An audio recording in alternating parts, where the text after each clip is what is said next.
Welcome back. We're here with Marty, Achatz, and Beverly Matherne. Marty joins us onto the show today. So, Marty and Beverly, you guys are some poet laureates. You guys have some jazz going on. Just gave us a blues poem. So, Marty, I want to ask you, when you were the poet laureate, what were your days looking like? Oh gosh, well, like Beverly said, I mean, just because you're a poet laureate doesn't mean your other life stops. It would be really nice if they just gave you and paid you for 2 years and you can do what you want.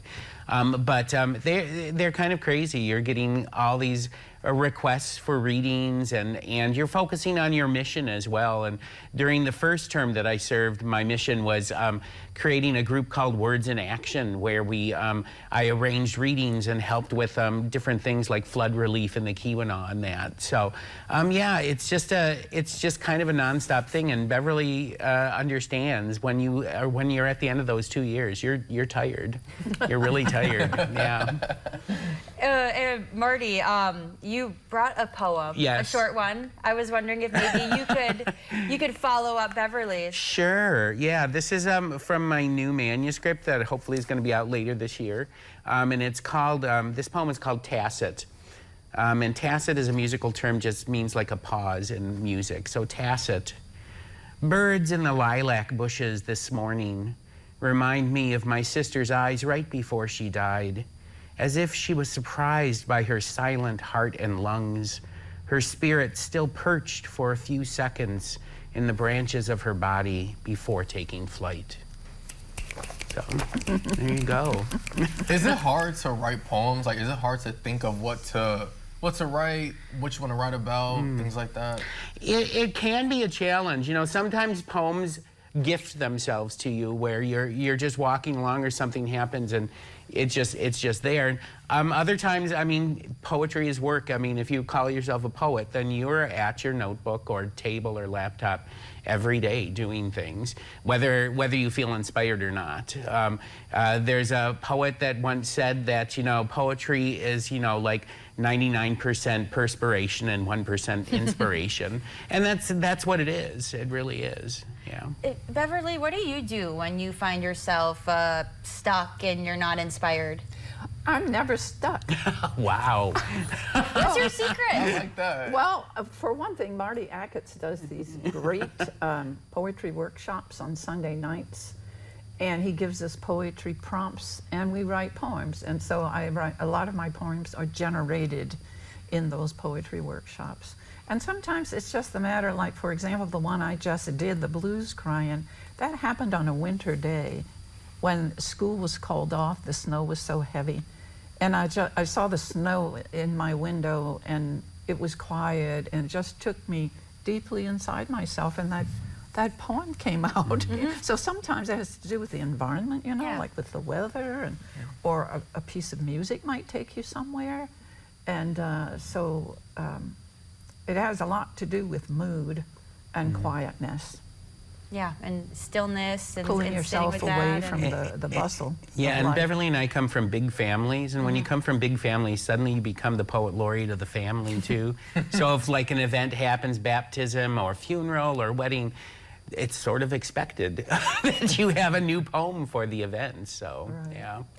Marty, what's the network of poets like around here in the Marquette area or the UP in general? I mean, Beverly mentioned that she's never stuck because she's got the workshops. Yeah, absolutely. You know, it's a huge network spanning all the way from the Sioux to Houghton. I mean, there are poets all over the place. That's one thing that's really unique about the UP is that we have such a thriving poetry community. And I think the reason for that is because we live in a place that inspires poetry. You know, you step outside your door and you see a deer walking down the street. You know, that's a poem. Right. know? I mean, my stop at the Holiday gas station is poetic on my way to work in the morning. Exactly. I mean, so many opportunities. You drive into Marquette. T and I both come from the West End, right? So we drive into Marquette. That sunrise is gorgeous every day, if you're lucky to see it. Yeah. I know you're not, but it's still in the middle of the night. But so for talking about taking on this role of the next UP Poet Laureate, this can come from any of the counties in the Upper Peninsula? Yeah, absolutely. We accept applications from all over. You know, it would be really nice to have someone from the Sioux or Houghton or something like that be named the next Poet Laureate, because really the Poet Laureate represents the entire UP. So, you know, if you're a poet out there and in working in wherever, Curtis, Michigan, and want to throw your hat in the ring, all you got to do is go to our website, which is UP Poet Laureate, uppoetlaureate.com. Yeah, that's what it is. And you just click on the application link, and it's all there for you. And applications are due by May 14th this year.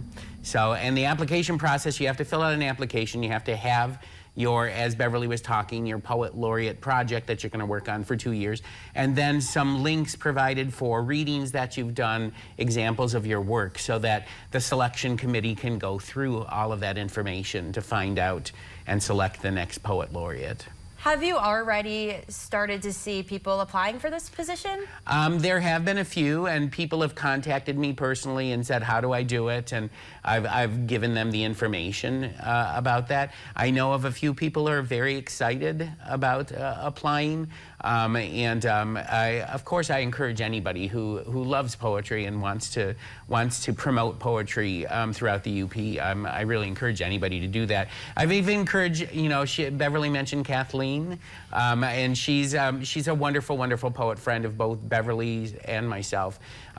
She doesn't want to do it this time, but she hasn't ruled it out. But there's also some really other wonderful writers that I know from all over the UP who would be excellent Poet Laureates. Wonderful. Yeah, it sounds like a really great opportunity for someone out there. So once again, the applications for the next UP Poet Laureate are due May 14th. We will put all of this information on our website, uppermichigansource.com, if you're interested in applying. But for now, we have to take a commercial break, and when we return, we're all booked up. We're recapping Call Me Athena, Girl from Detroit, so stay with us.